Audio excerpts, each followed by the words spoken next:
Good morning. I don't know why, but it's almost 7 o'clock, and I was like, I'm gonna do a get ready with me. I always start off with a cup of hot tea in the morning, usually turmeric or ginger, maybe a green tea in addition, but always turmeric or ginger tea in the morning. Also, a fresh cup of water, and that's like I wake up and hydrate. I've already done my skincare and brushed my teeth. I just haven't woke up yet, but I'm gonna still get ready and get myself together for work. So while I get ready, I was gonna talk about just everything that's going on in the world right now. The election, the shooting, Puff Daddy getting arrested last night, secret lives of Mormon wives, swinging, the life of being a millennial, stuck in this mayhem of life. So I'll start with the election, I guess, while we have the time. It's so crazy because at work, I work in healthcare, and at work, I hear so much from older generations on my ass about this election.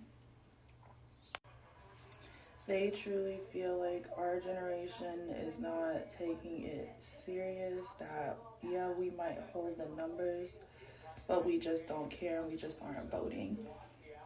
Which is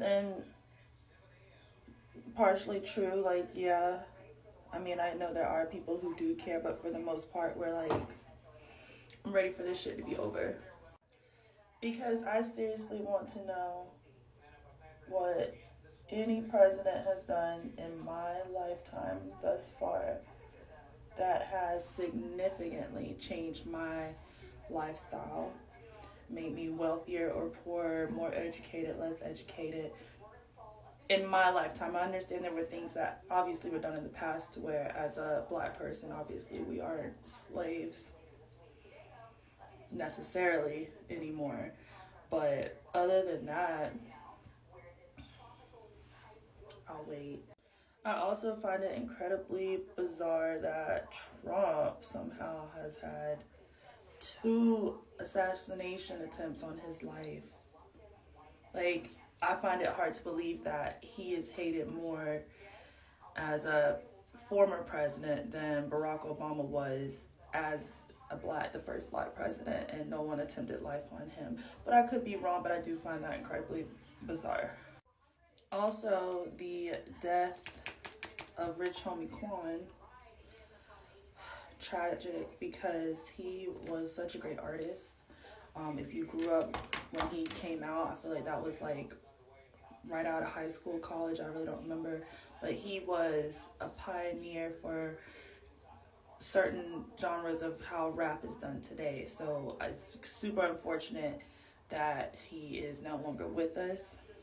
And it's so unfortunate because I was listening to some music the other day on Pandora on a station, and then there was a song with the Migos, and it was primarily Takeoff, and I was like, oh my gosh, R.I.P. Takeoff.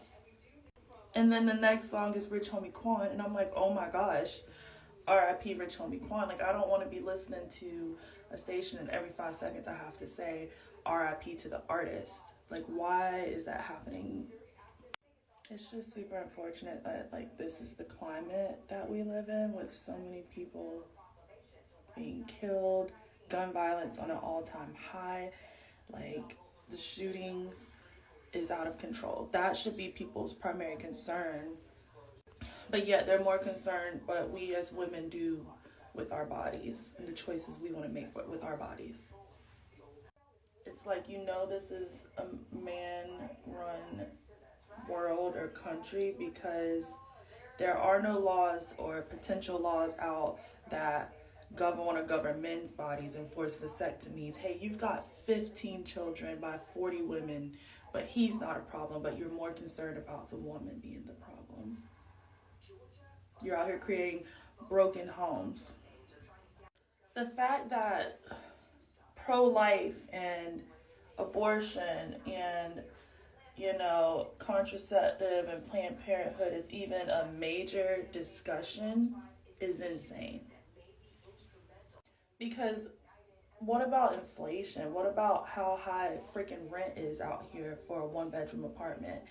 What about putting caps and controls on government assistance to actually, whereas a program to help push people back into the workforce is used to be used as a crutch. However, people will remain on these programs their entire lifetime and their children on their lifetime. We watch this cycle in the movie Precious with the mindset that develops.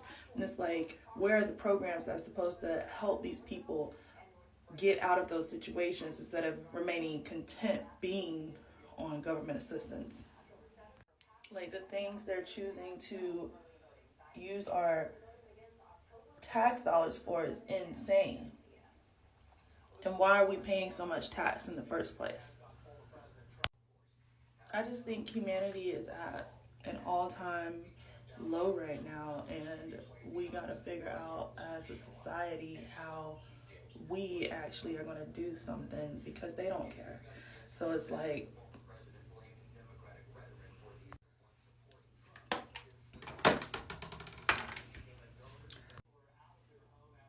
it's gun control is out of control, and that's truly what is one of the top things. Abortion and women's shouldn't even be a discussion. It's disgusting that you're discussing our bodies and trying to tell us what we can and cannot do. It's the most crazy thing, ridiculous. Like, people, I wonder if I can do this here. How do you people like do this? Okay.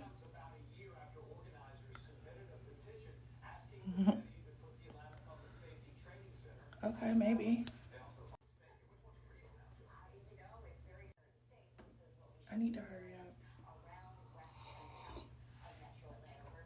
I don't know. I just think things need to change immediately, or we are going to watch society crumble. You know, just like in that movie,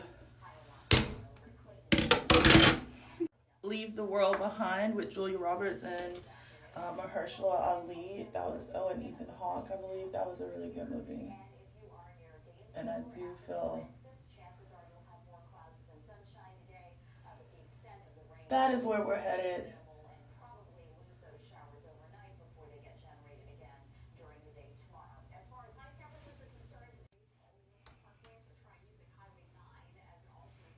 I just hope people wake up and care less about likes and views on social media and posting pictures of yourself for men, and care more about the world and society before we are all slaves.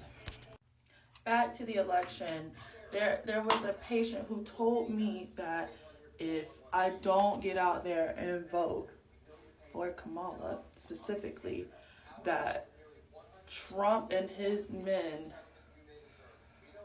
were going to grape me. She said that. Well, thank you for watching. I still need to do my hair. I'm running out of time. I need to go to work. But if you actually